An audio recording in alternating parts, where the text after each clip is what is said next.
ಅವರು ತಿಳಿಸಿರೋ ವಿಷಯ, the administration and all, I can't take the decision. It is under above me that you shake with an defence minister of Rajnath Singh and the union minister ಅಂತ ಅವರು ಹೇಳ್ತಾ ಇದ್ದಾರೆ. ಯಾವಾಗ ಅದಾದ್ಮೇಲೆ strike Call of ಮಾಡಿ ಅವ್ರ ಕೆಲಸಕ್ಕೆ ಹೋಗಿ ಅಂತ ಅವರು ತಿಳಿಸಿದ್ದಾರೆ. ಯಾರ ಹತ್ರ? ಶಾಸಕರ ಹತ್ರ. 15 ದಿವಸ ಆಗಿದೆ ಸ್ವಾಮಿ, 15 ದಿವಸ ಆಗಿದೆ. ನಾವು ಇಲ್ಲಿ ಬಂದು ಕೂತ್ಕೊಂಡು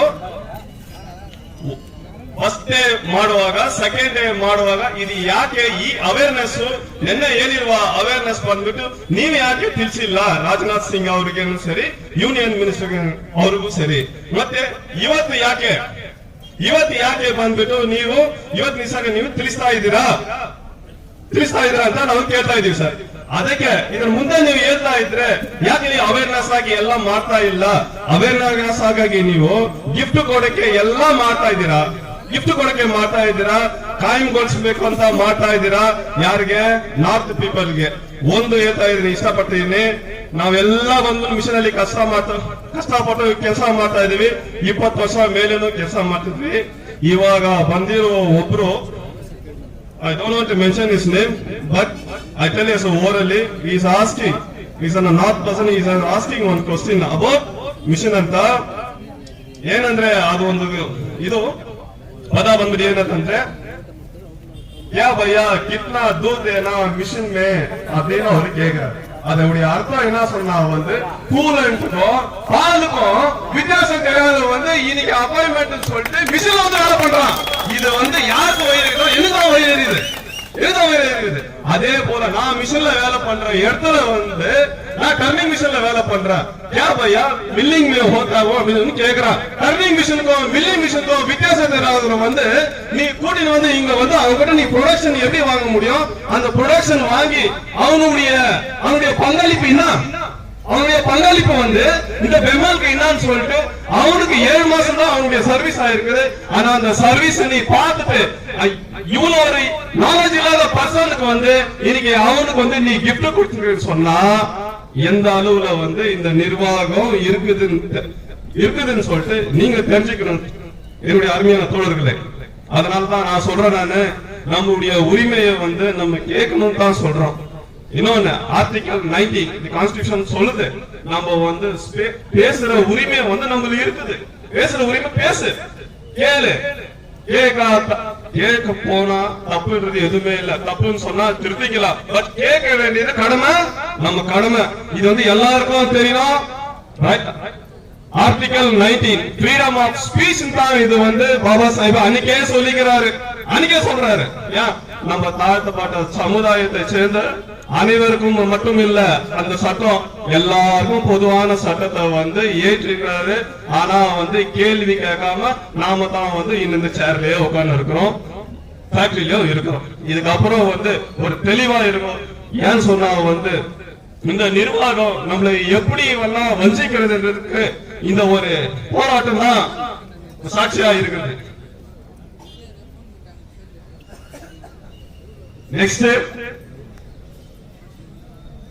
HNP டிவிஷனுக்கு வந்து எங்களுடைய கான்ட்ராக்ட்காரர் வந்து ஏவிஆர் கான்ட்ராக்ட் வந்து லெட்டர் கொடுத்தாரு. இந்த மாதிரி வந்து 18th second shift third shift வந்து நீங்க போலனா வந்து உங்களை வேலையில இருந்து தூக்கிடுவோம் அப்படின்னு சொல்லிட்டு சொன்னாரு.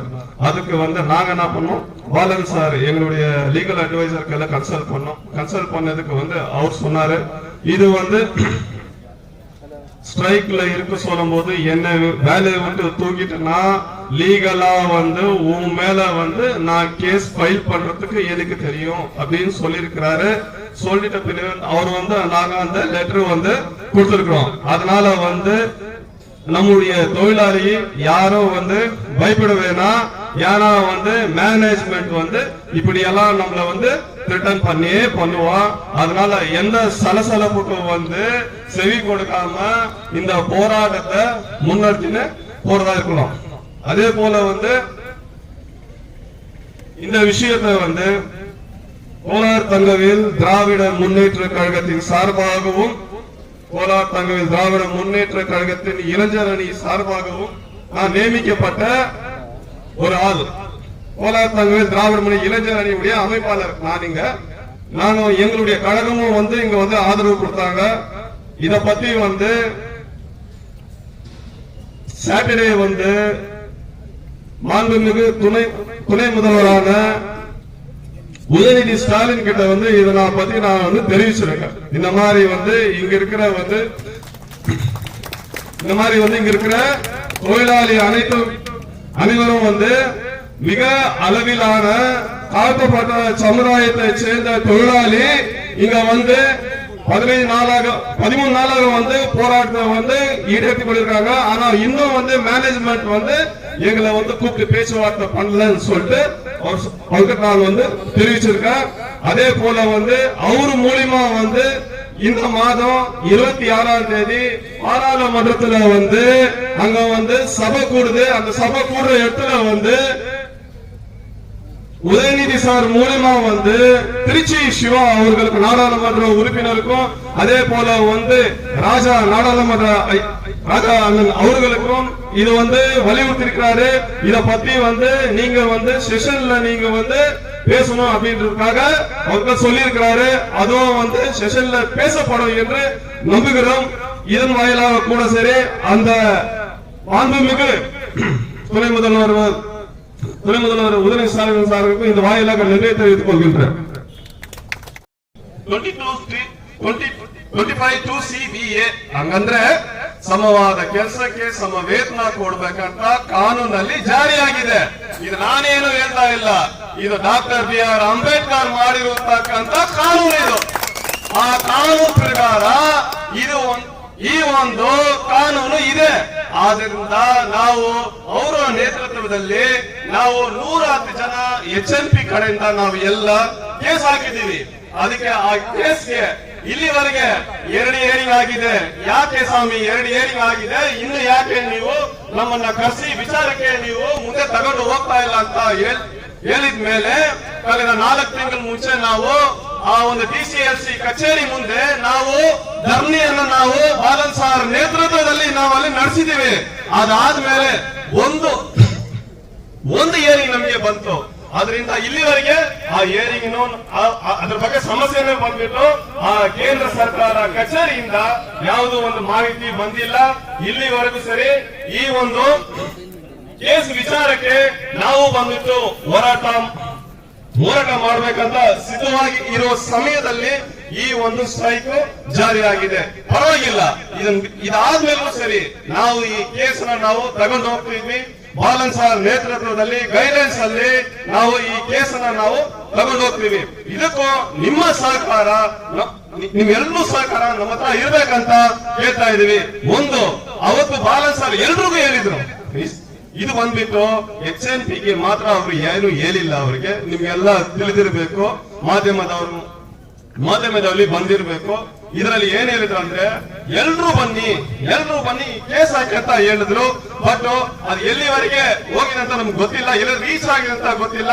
ಬಟ್ 110 ಜನ ಮಾತ್ರ Bengal hydraulic and power line contract operator trade union ಇಂದ ನಾವು ಅಲ್ಲಿ ಕೇಸ್ ಫೈಲ್ ಮಾಡಿದೀವಿ. ಕೇಸ್ ನಡೆದುಕೊಂಡು ಹೋಗ್ತಾ ಇದೀವಿ. ಕಾನೂನು ರೀತಿಯಲ್ಲಿ ನಾವು ಹೋರಾಟನೆ ಮಾಡ್ತಾ ಇದೀವಿ. ಮಾಡೋಣ ಅಂತ ನಮ್ಮ ಕಾರ್ಮಿಕರು ನಮ್ಗೆ ಒಗ್ಗಟ್ಟಾಗಿ ಇದ್ಬಿಟ್ಟು ಅವರೊಂದು ಧ್ವನಿ ಕೊಡ್ತಾ ಇದ್ದಾರೆ. ಅದೇ ಸಮಯ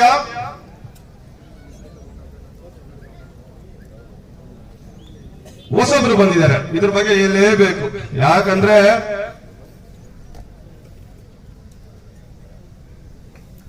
ನಾವಿಲ್ಲಿ ಕೆಲಸ ಮಾಡ್ತಾ ಇದ್ದೀವಿ. ಕಳೆದ 3 ತಿಂಗಳ ಮುಂಚೆ ಸೆಷನ್ ಬಂದ್ಬಿಟ್ಟು ವಿಧಾನಸೌಧದಲ್ಲಿ ನಡೆಯಿತು. ಆ ಸೆಷನ್ ಅಲ್ಲಿ ನಮ್ಮ ಮುಖ್ಯಮಂತ್ರಿಗಳಾದ ಸಿದ್ದರಾಮಯ್ಯ ಸರ್ ಒಂದು ಚರ್ಚೆ ನಡೆಸಿದ್ರು. ಏನ್ ಚರ್ಚೆ ಅಂದ್ರೆ 70% ಶೇಕಡ ಬಂದ್ಬಿಟ್ಟು ಕನ್ನಡದವರಿಗೆ ಇಲ್ಲಿರುವ ಕಾರ್ಖಾನೆಯಲ್ಲಿ ಅವ್ರಿಗೆ ಮೊದಲನೇ ಸ್ಥಾನ ಕೊಡಬೇಕು ಅಂದ್ಬಿಟ್ಟು ಸಿದ್ದರಾಮಯ್ಯ ಸಾರು ಸೆಷನ್ ನಲ್ಲಿ ಮಾತಾಡಿದ್ದಾರೆ. ಇದು ಬಂದ್ಬಿಟ್ಟು ಇಲ್ಲೇ ಈ ಮ್ಯಾನೇಜ್ಮೆಂಟ್ ಇವಾಗ ಹೇಳ್ತಾ ಇದ್ದಾರೆ ಪಾಲಿಸೀಸ್ ಅಂಡ್ ದ ಕ್ಲಾಸಸ್ ಅಂತ ಹೇಳ್ತಾರೆ. ಈ ಪಾಲಿಸೀಸ್ ಅಂಡ್ ದ ಕ್ಲಾಸ್ ಬಂದ್ಬಿಟ್ಟು ಮುಂಚೆ ಕಾಯಂಗೊಳಿಸುವಾಗ ಆ ಪಾಲಿಸೀಸ್ ಅಂಡ್ ದ ಕ್ಲಾಸ್ ಬಂದ್ಬಿಟ್ಟು ರಾಜನಾಥ್ ಸಿಂಗ್ ಹತ್ರ ನೀವು ಮಾತಾಡಿ ನಮ್ಗೆ ಬಂದ್ಬಿಟ್ಟು ನೀವು ಅಪಾಯಿಂಟ್ಮೆಂಟ್ ಕೊಟ್ಟಿದ್ರ, ಎಲ್ರು ನೀವು ಅಪಾಯಿಂಟ್ಮೆಂಟ್ ಕೊಟ್ಟಿದ್ರ. ಇವಾಗ ಬಂದ್ಬಿಟ್ಟು ಪಾಲಿಸೀಸ್ ಬರುತ್ತೆ, ಕ್ಲಾಸ್ ಬರುತ್ತೆ. ಇದು ಹೆಂಗೆ ಸರ್ ಅಂತ ನಾನು ಈ ಒಂದು ಕಾರ್ಖಾನೆಯ ಆಡಳಿತ ಮಂಡಳಿಗೆ ಹೇಳ್ತಾ ಇದ್ದೀವಿ. ಯಾಕಂದ್ರೆ 2 ಬ್ಯಾಚ್ ಕೊಟ್ಟಿದ್ದಾರೆ, 20,000 20 ವರ್ಷ ಅವ್ರು ಕೆಲಸ ಮಾಡಿದ್ರೆ 20 ಅವ್ರಿಗೆ ಬಂದ್ಬಿಟ್ಟು ಕಾಯ್ಮೆಗೊಳಿಸಿದ್ದಾರೆ. ಅದೇ ತರ ಬಂದ್ಬಿಟ್ಟು ರೈಲ್ ಕೋಚ್ ಅವ್ರಿಗೂ ಕೊಟ್ಟಿದ್ದಾರೆ. ಅದೇ ತರ ನಮ್ಗೂ ಕೊಡಿ, ಈ ಟಿಸಿಎಲ್ ಅವ್ರಿಗೂ ಕೊಟ್ಟಿದ್ರಲ್ವಾ, ಹೌದು ಅದೇ ತರ ನಮ್ಗೂ ಕೊಡಿ ಅಂತ ಕೇಳುವಾಗ ಇವಾಗ ಪಾಲಿಸೀಸ್ ಅಂಡ್ ದ ಕ್ಲಾಸ್ ಅಂತ ಹೇಳ್ತಾ ಇದ್ದಾರೆ. ಇದು ನನ್ನ ಕೈಯಲ್ಲಿ ಇಲ್ಲ, ಇದು ಬಂದ್ಬಿಟ್ಟು ಅಡ್ಮಿನಿಸ್ಟ್ರೇಷನ್ ಟೇಕಿಂಗ್ ಅಬೌವ್ ಮೀ ಅಂತ ಹೇಳ್ತಾ ಇದ್ದಾರೆ. ಇದು ಯಾವತ್ತಂದ್ರೆ ನೆನ್ನೆನೂ ಮಾಹಿತಿ ಬಂದಿದೆ. ನಮ್ಮ போராட்டம், இந்த போராட்டத்தை நீங்கள் இந்த நிர்வாகம் உங்கள் செவியிலே எடுத்து செல்ல வேண்டும், எடுத்துக்கொள்ளுங்கள். ஏனென்று சொன்னால் எங்களுக்கும் பிள்ளை குட்டி இருக்கிறது. நாங்களும் இந்த சமுதாயத்தில் ஒரு அந்தஸ்தோடு நாங்கள் வாழ வேண்டும். எங்களுடைய ஸ்தானத்தை நாங்கள் உயர்த்தி கொள்ள வேண்டும்.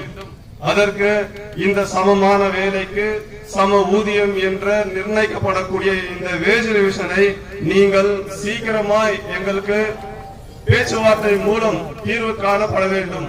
இதற்கு நீங்கள் முன்வர வேண்டும். நேற்று நடந்தது போல நீங்க ஸ்ட்ரைக் ஆல் ஆஃப் பண்ணிட்டு நீங்க போங்க, நாங்க வந்து பேச்சுவார்த்தை பண்ணலாம் அப்படின்னு சொல்றது வந்து சரியில்லாத போக்கா இருக்கிறது. இந்த நிர்வாகத்தை நாங்க வந்து ரிக்வெஸ்ட் பண்றோம்.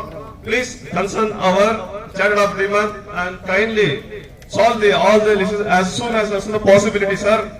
அதே போல இங்க வந்த அனைத்து தொழிலாளர்களுக்கும் மற்றும் இந்த கோஆர்டினேஷன் கமிட்டி மூலமா ஒழுங்குபடுத்தி இதை நடத்தி கொண்டிருக்கிற கோஆர்டினேஷன் கமிட்டி அவர்களுக்கும் மற்றும் இங்க போலீஸ்காரர்களுக்கும் மற்றும் இந்த பத்திரிகைக்காரர்களுக்கும் மற்றும் இந்த போராட்டத்தை ஆதரித்து இன்ன வரைக்கும் கூட எங்களது இந்த போராட்டத்தை முன்னெடுத்து கொண்டிருக்கிற இந்த கேஜிஎஃப் உடைய சங்கத்தினர்களுக்கும் அனைத்து சங்கத்தினர்களுக்கும் அதே போல இந்த அனைத்து கட்சிகளுடைய பிரதிநிதிகளுக்கும் நன்றியை தெரிவித்துக் கொண்டு என்னுடைய பேச்சை இத்துடன் முடிக்கின்றேன்.